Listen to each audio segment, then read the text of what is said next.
ব্যস্ত শিডিউল, সারাক্ষণ ইঁদুর দৌড়, শহুরের জীবন আর প্রতি মুহূর্তের কম্পিটিশনে হাঁপিয়ে ওঠা একজোড়া ক্লান্ত চোখ। চাই বিরতি। শুনেছি চোখের ক্লান্তি দূর করতে পারে শুধুই সবুজ, দিগন্ত বিস্তৃত সবুজ। সবুজ ভাবতেই মনে পড়ল ঘন জঙ্গল আর চা বাগানের কথা। পাহাড়ের গায়ে ভেসে যাওয়া মেঘগুলো যখন সুখের বৃষ্টি হয়ে ঝরে পড়ে, তখন এই সবুজ আরো আরো সবুজ হয়ে ওঠে। বেরিয়ে পড়লাম ঝোলা কাঁধে এই সবুজের অভিযানে। রাত 9টায় বর্ধমান স্টেশন থেকে চেপে বসলাম 13147 উত্তরবঙ্গ এক্সপ্রেসে। এক রাশ ক্লান্তি ও সবুজের স্বপ্নে বিভোর চোখে ঘুম জড়িয়ে এলো।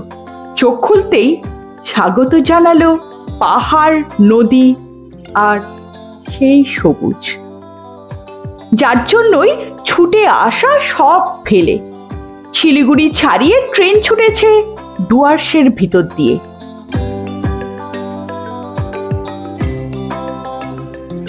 সকাল 7:30। নিউ ময়নাগুড়ি নামক ছোট্ট স্টেশনে ট্রেন আমাদের নামিয়ে চলে গেল। অ্যাট লাস্ট আমরা পৌঁছে গেছি ময়নাগুড়ি স্টেশন এবং এখান থেকে আমরা এখন যাব লাটাগুড়ি। একটা গাড়ি বুক করে ঘন্টাখানেকের মধ্যেই চলে আসলাম প্রায় 30 কিলোমিটার দূরে আরো আরো সবুজের গভীরে, যেখানে ঘরের ভিতর থেকেই চোখে লেগে থাকবে সবুজের মোহ।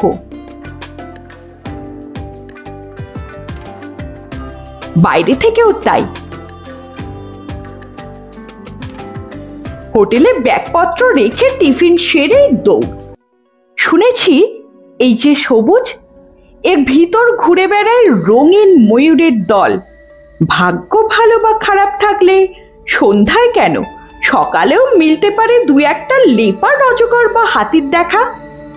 প্রবেশ করেছি সবুজের সংজ্ঞা যেখানে সবুজতর, সেই ডুয়ার্সের লাটাগুড়িতে।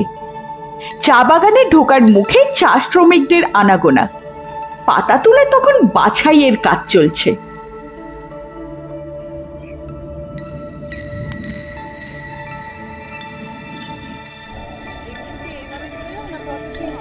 প্রসেসিং হবে তো বাছাই।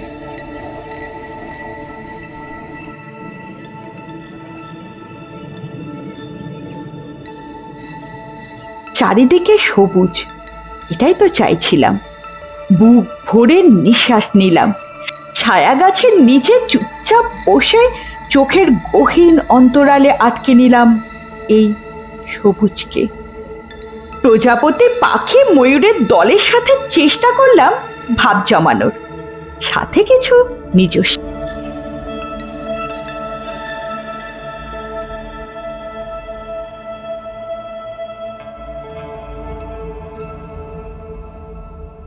দেশি মাছের ঝোল সহকারে দুপুরের খাবার সেরে ভাবলাম প্রবেশ করতে পারি গহীন অরণ্যে।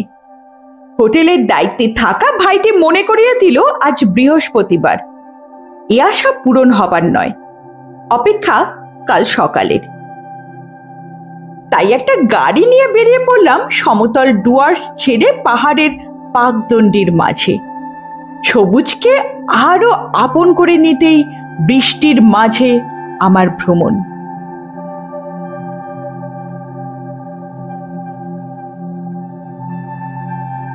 তবে পাহাড় থেকে নামতে বেশ রাত হয়ে গেল, সঙ্গে মুষলধারে বৃষ্টি।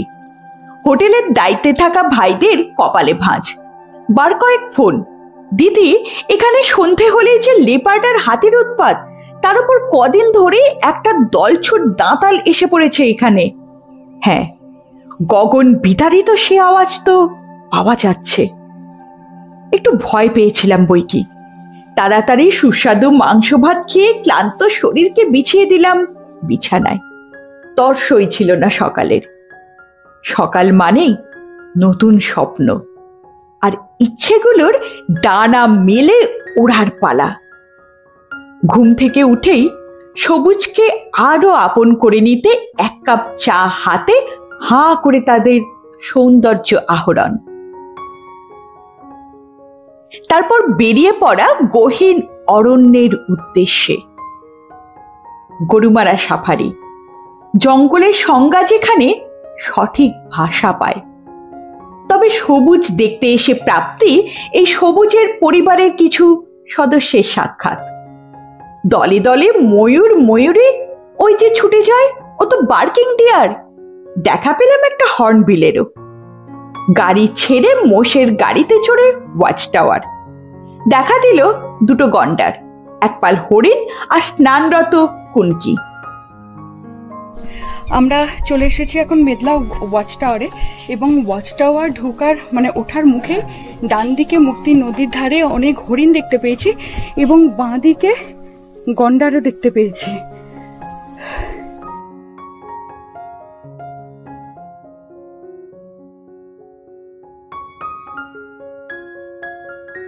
ফেরার পথে মনে হচ্ছিল আমরা যাদের দেখতে পেলাম না তারা কিন্তু আমাদের দেখছে ঠিকই। ফিরে এসে ডিম টোস্ট সহযোগে টিফিন সেরে আরো কিছুক্ষণ সবুজে বিচরণ।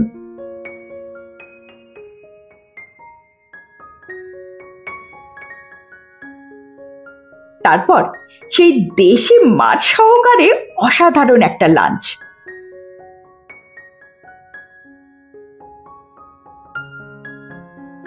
দুপুর প্রায় গড়িয়ে এলো। পরবর্তী গন্তব্য চা বাগান ছেড়ে আরো কিছুটা উপরে, যেখানে পাহাড়ি বাঁকে বাঁকে সিংকোনা, রবার ও কফি গাছের চাষ। যেখানে পাহাড়ি নদীতে পা ডুবিয়ে বসে কাটবে আমার দুটি অলস দিন। সহজ সরল পাহাড়ি মানুষদের আতিথেয়তার দুটো দিন। যাব ভুটান সীমান্তে অবস্থিত শেষ গ্রাম রঙ্গ। কি দেখলাম থাকবে পরবর্তী এপিসোডে। তার জন্য অবশ্যই সঙ্গে থাকুন, আমার সঙ্গে থাকুন দীপান্তরদা এক্সপ্লোরারের। তবে লাটাগুড়ি আমায় অনেক কিছু দিয়েছে। এখানের পরিবেশ, নিস্তব্ধতা মুগ্ধ করেছে আমাকে, যার টানে আমি বারবার আসতে পারি এখানে। যাওয়ার পথে রাস্তার পাশেই গরুমারা ফরেস্টের ভিতর পৌঁছে গেছিলাম মহাকাল মন্দিরে। সমগ্র জঙ্গলের মানুষজন, এমনকি পশু পাখি, সকলের কাছেই তার মান্যতা। জায়গাটাতে একটা আলাদা নিস্তব্ধতা কাজ করে। জায়গাটায় গিয়ে মনে পড়ছিল সেই দবরুপান্নার রাজত্বের কথা। হঠাৎ হাতঘড়িতে তাকিয়ে দেখি, এ কি, মুঠোফোন আর হাতঘড়ির সময়ের তফাৎ পুরো 30 মিনিট।